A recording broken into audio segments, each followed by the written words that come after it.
As a frequenter of the Burnley in Melbourne, a tunnel that goes underneath a massive chunk of Richmond, our sporting precinct, the Yarra River, the Royal Botanical Gardens, and just for good measure, just a smidge of South Bank, I always wonder how they managed to make this tunnel with so much pre-existing buildings and roads above it. And sure, fine, let's get the jokes about how I'm basically just doing a video about trains out of the way now. You people voted for this, not me. Said I just thought about it a lot in my own personal life. Come on, it is interesting. How the hell do you build a tunnel underground and not just have it all cave in around you? This isn't Minecraft. Shit doesn't just stay up in the air because you want it to. It turns out what people do is something that people have been doing as far back as ancient Greece. A method called dig, support, and advance. And that's the key principle in digging any kind of tunnel underground, including underwater. One of the first more modern day inventions that advanced the way we were able to build tunnels was in 1818 by an engineer named Mark Brunel. He invented what is called a tunnel shield, which kind of works like a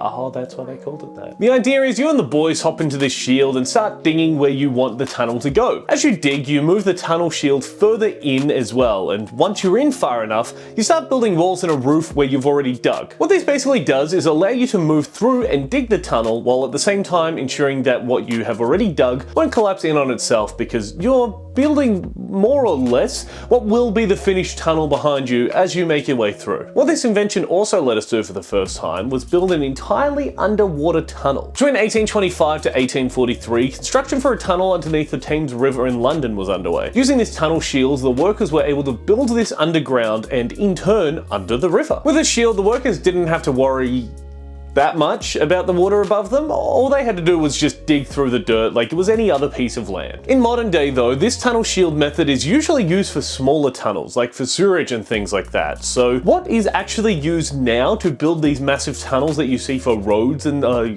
trains and things like that? Yes, trains, shut up. For those who use these massive machines called tunnel boring machines. These are the machines that were used to make the channel, which, come on, surely you could have come up with a better name than that. It just sounds so gross to pronounce. Yeah, I know that it's also called the Eurostar Tunnel or whatever the fuck, but dude, it's just too close to chussy. Anyway, the way the boring machines work is actually not boring in my opinion, okay? On the front of it, there's a whole heap of these cutting discs that force their way through the ground, while hydraulic presses push the machine deeper in. Kind of similar to the way workers would build the walls in a tunnel shield, boring machine workers will put down big metal rings behind the machine to support the load of the earth, while typically concrete is poured in to actually form the tunnel itself. It sounds really bad to call them boring workers, but they're not. This is just that's the thing it's called. It's not my fault, blame Boring or whatever his name was. But there is still a bit of a problem with the tunnels and leakage. I mean, you're going underwater, like at some point you're probably gonna get wet, right? To fix that for the moment, like they would have making tunnels in Melbourne,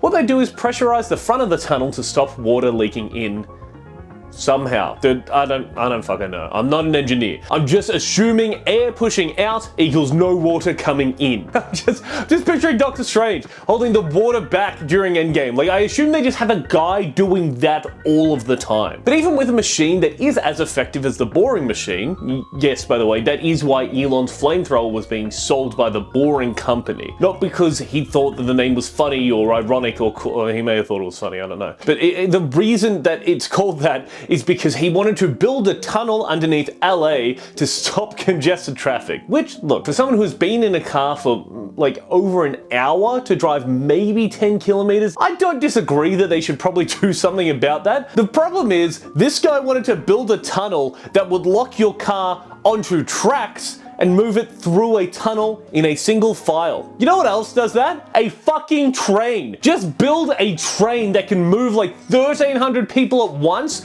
rather than, look, if we're being generous, like let's say that every 10 seconds a car can go through that Elon Musk tunnel. So what? 600 cars an hour? Yeah, man, that doesn't seem like a giant waste of money when you could literally just double the amount of people going through. It's fine. Just put a train in it. Sorry, I got the sidetracked. Maybe you were right to make those jokes about me and trains. Either way, the point I'm making is some people are actually trying to make advancements in transportation, and some people are just trying to get their Reddit gold for the week. Like, okay, I'm sorry, but you can't tell me that someone who lies about being in the top 20 players of Diablo 4 of all games isn't desperate for the approval of people who probably would really enjoy seeing more trains in their area, you know, from like a bridge, or some kind of viewing point. You know, something like that. Anyway, look, sorry, on the day I'm recording this, it's election day.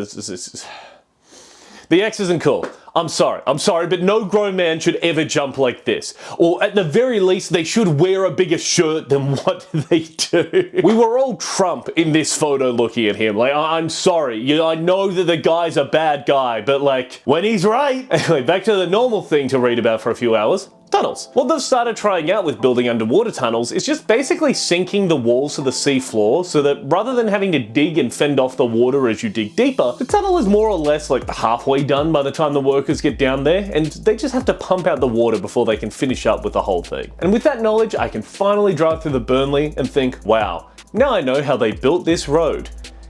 Except for the openings of the tunnels, or how boss is this name, right? The portals of the tunnels. To make the portals, what they had to do was dig down from the road itself to where the tunnel was going to be. They basically dug down enough that they had space to be able to continue working on constructing the tunnel and making the portals for each side. They built what would be the roof of the tunnel and filled in the gap with whatever they dug out. After that, they then rebuilt the road on top of it, allowing for it to be reopened to regular traffic, and the workers were then able to continue making the tunnel underneath the road. What was really weird was that they did the same thing in parts of the Yarra River too. What they did was make a temporary dam in a section of the river to do the same thing they did with the roads. Build a big hole from top down, then build the roof and fill it back in before removing the dam, letting the river flow again and letting the workers keep building. So there you go. That's how they build underground tunnels. Do you feel like you've learned something from this video? Do you feel like it was a good use of your time? I don't, but being perfectly honest, every time I usually think that means that it's like people like the video, so I hope you did like it. And now next time you're going through a tunnel, you can think of me.